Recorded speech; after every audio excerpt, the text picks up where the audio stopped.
Text 42. The working senses are superior to dull matter. Mind is higher than the senses. Intelligence is still higher than the mind, and he, the soul, is even higher than the intelligence. The senses are different outlets for the activities of lust. Lust is reserved within the body, but it is given vent through the senses. Therefore, the senses are superior to the body as a whole.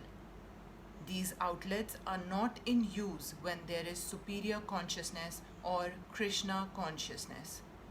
In Krishna consciousness, the soul makes direct connection with the Supreme Personality of Godhead. Therefore, the hierarchy of bodily functions as described here ultimately ends in the Supreme Soul. Bodily action means the functions of the senses, and stopping the senses means stopping all bodily functions. But since the mind is active, then even though the body may be silent and at rest, the mind will act, as it does during dreaming.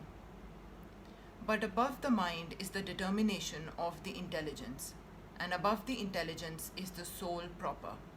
If, therefore, the soul is directly engaged with the Supreme, naturally all other subordinates, namely the intelligence, mind, and senses, will be automatically engaged.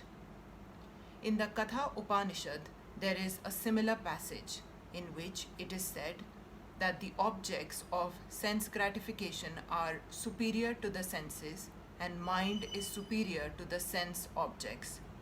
If, therefore, the mind is directly engaged in the service of the Lord constantly, then there is no chance that the senses will become engaged in other ways.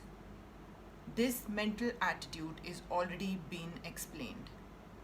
If the mind is engaged in the transcendental service of the Lord, there is no chance of it being engaged in the lower propensities.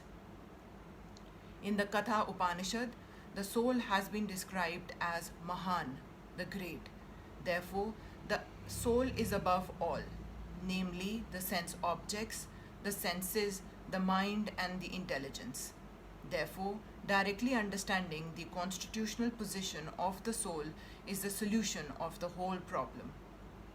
With intelligence, one has to seek out the constitutional position of the soul and then engage the mind always in Krishna consciousness.